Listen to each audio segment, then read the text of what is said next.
Well, today I'm in Columbus, Ohio at the Franklin Conservatory with my new friend. Dave is a horticulturalist here. And that crazy sound is what, Dave, that we're hearing from time to time? Blue and gold macaws. We have two of them, Mick and Max. While it's been snowing outside and cold, we're in this amazing greenhouse here that I understand was built in the late 1800s.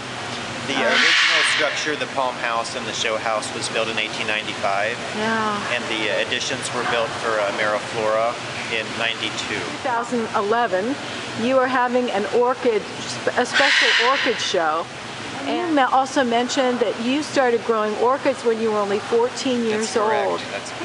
At that age, I was involved in 3 different plant societies, local plant societies in Dayton, Ohio. And we met at the Cox Arboretum monthly, and I became friends with a woman, an older woman who had been growing orchids for years, and I had offered to go to her garden. She had wonderful gardens, and help her out, and I wanted to see her orchids, and she taught me about them, and then I started helping her to care and repot her orchids, and then it just stemmed from there, and then I've been growing them on and off ever since. Yeah, wonderful. So we're going to take a walk through here today, and you're going to tell us a few things about growing orchids so we can have some success at home, right? Well, the one thing with orchids is it's kind of difficult to tell somebody how often to water their orchid. There's too many variables as far as growing orchids, and I know this sounds vague, but you have to look at the environmental conditions, you know, which your orchids are growing, light, the temperature, what kind of orchid medium are they growing in? Are they growing in the traditional fir bark mixture with perlite and charcoal? A lot of growers now are growing them in a soilless mix, packaged mixes, which can be done, but they have to be watered a lot differently. Traditionally, orchids grow in trees as epiphytes in the canopy of the rainforest. Their roots are exposed. As the rain washes over the roots, that's how they get their water and nutrients. At the same time, the roots quickly dry out. So if it rains a couple times a day in the rainforest, those roots dry out quickly. When you're growing them in a growing medium in a pot, that changes things. Right. So you have to know you want something with a good, quick draining material, something that's going to allow the roots to dry out. Otherwise, you'll have lots of root rot could happen, which will kill the plant eventually. Some plants, some orchids, if the growing point is like a moth orchid or phalaenopsis or a slipper orchid, where you don't want water sitting in the crown where the new growth comes up, that can cause crown rot. Okay. So you never want to water or mist your orchids with cold water. It'll spot the foliage and it'll spot the flowers as well. Yeah, you really need to do the research on the kind of orchid that you have.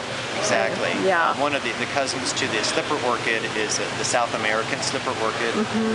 Phragmipediums in South and Central America, they grow actually in stream beds. Their roots are saturated constantly.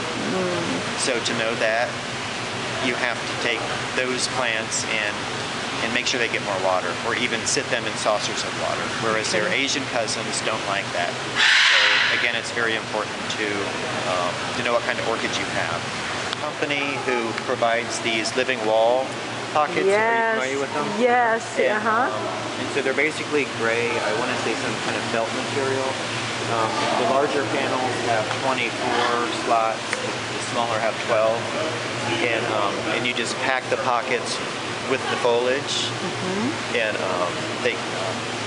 then we moss it around to make it more natural, and then of course a Masdevallia, and it's mature flowering size about plant. The little orange this one right here. Yeah. And now tell me the name of that again. Masdevallia. And the leaves are no more than 2.5 to 3 inches long, so this would be a perfect plant to grow on a windowsill or in an apartment. So there is an orchid for just about any environment. Right. Here's also a miniature cattleya. You often see these in corsages. They're usually about this big. Yeah. And so they're... Isn't that nice to know? A plant for every place, That's right. for every person. And for every person. Oh, that's great. Well, I love Behind me, a desert room. So what sort of environments do you have here for people to enjoy?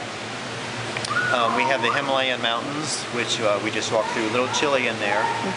It's, to our knowledge, it's the only environment or biome under glass in the United States that undergoes 4 seasons, change of seasons. So in the wintertime, we have the vents cracked. We have birch trees that get fall color and drop their leaves. We have spring flowering bulbs that come up in the spring. We come into the rainforest, which represents all rainforest of the world. And then as we go into the desert, it also represents various deserts within the United States. And then our last biome is the Pacific Island Water Garden, which incorporates plants you'll see in Hawaii and the Pacific Islands. And that's one large room. We have a nice koi pond over there with purebred koi.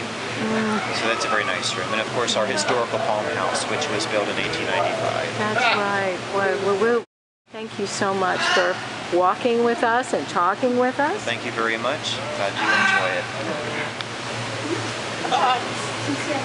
Goodbye. Bye-bye.